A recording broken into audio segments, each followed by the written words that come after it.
বাংলাদেশের পরিস্থিতি ভয়াবহ হওয়ার পাছত শ্রীভূমি জেলার যে আমদানিকারক আর রপ্তানিকারক সংস্থা আছে এই সংস্থায় মিলি বাংলাদেশের যে সুতারকান্দি বর্ডারেদি যিখিনি আমদানি ৰপ্তানি হয় সকলো বন্ধ ৰাখিছে আজিৰ পৰা কিয়নো এয়া এটা প্ৰতিবাদ এয়া কৰিমগঞ্জৰ সুতাৰকান্দি বৰ্ডাৰ যি সুতাৰকান্দি বৰ্ডাৰত আমি দেখিবলৈ পাইছো যে ইয়াতে যেন পৰিবেশ ইয়াতে আচলতে উকা হৈ আছে সম্পূৰ্ণ খালী হৈ আছে কোনো ধৰণৰ যান বাহন নাই ইয়াতে আচলতে সাধারণ দিনত কিন্তু দেখা যায় যেন যে বাংলাদেশত এক্সপোর্ট হওয়ার বাবে যথেষ্টখিনি ইয়াতে গাড়ী থাকে বিভিন্ন সামগ্ৰী থাকে কয়লা বা চুনাপাতৰ এনেদৰে আৰু আন আন সামগ্ৰী যি চাউল বা বিভিন্ন ফলৰ সামগ্ৰী ইয়াতে থাকে কিন্তু এই মুহূৰ্তে দেখা গৈছে সম্পূৰ্ণ ওখ হৈ আছে আমি যদি এইফালে দেখাবলৈ চেষ্টা কৰো এইফালে কিন্তু দীঘলীয়া লানি থাকে গাড়ীৰ কিন্তু আজিৰ দিনত দেখা গৈছে সম্পূৰ্ণৰূপে ওখা হৈ আছে সম্পূৰ্ণ যে পথ পথ কিন্তু ইয়াতে খালী হৈ আছে কোনো ধৰণৰ যেন পণ্যবাহী ইয়াতে যেন ট্ৰাকৰ লানি দেখিব পোৱা নাই গতিকে যেন ভারতের লোকে কিন্তু যিয়ে সংস্থা হোক হিন্দু সংগঠনে হোক বা আন সংগঠনে হোক সকলে কিন্তু প্রতিবাদ জনাই আছে আৰু এই প্ৰতিবাদৰ এয়াও এটা কিন্তু প্ৰতিবাদৰ কাৰণে এয়া হৈ আছে ইয়াতে যেন যে সুতাৰকান্দি পোৰ্ট আছে ল্যান্ড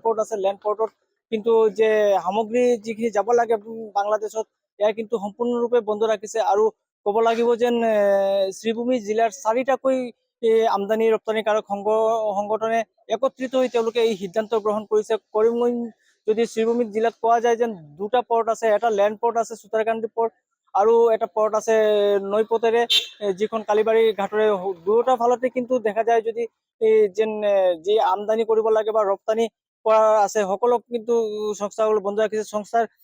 কিছু কাৰ্যকৰ্তা ইয়াতে আছে তেওঁলোক এক্সপোৰ্টাৰ ইম্পোৰ্টাৰ আমি তেওঁলোকৰ পৰা জানিবলৈ বিচাৰিম আচলতে আপোনালোকে যিটো শুনিব পাইছে যেন বন্ধ ৰাখিছে কাৰণটো কি বন্ধ ৰাখিছো কাৰণটো হ'ল বাংলাদেশত ইমান বাংলাদেশত মাইনৰিটি আছে হিন্দু বিলাকৰ ওপৰত ইমান অত্যাচাৰ চলাই আছে আৰ ইয়াৰ প্ৰতিবাদ পৰা আমি ইয়াত এক্সপোৰ্ট ইম্পোৰ্ট দুটোই বন্ধ ৰাখি আছো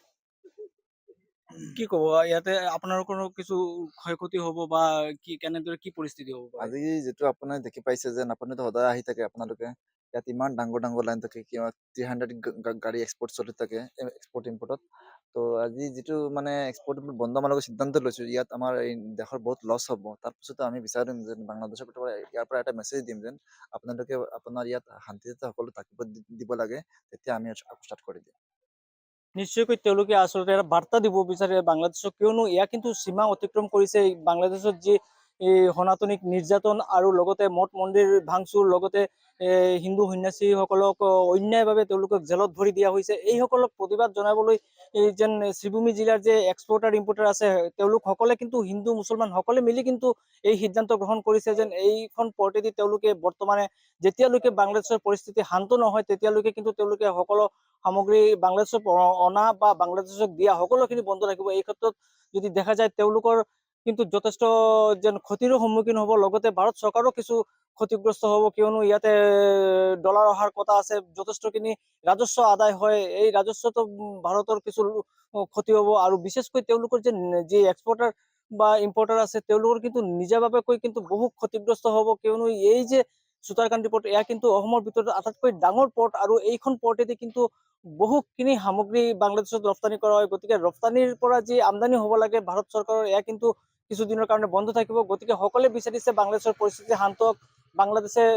হিন্দু নিৰ্যাতন বন্ধ কৰক আৰু তাৰ পাছতে যাতে দুটা দেশৰ মাজত সুসম্পৰ্ক গঢ়ি উঠে আৰু এই সুসম্পৰ্ক গঢ়ি উঠাৰ পাছতেই তেওঁলোকে পুনৰ সিদ্ধান্ত গ্ৰহণ কৰিব বাংলাদেশৰ সৈতে বাণিজ্য কৰাৰ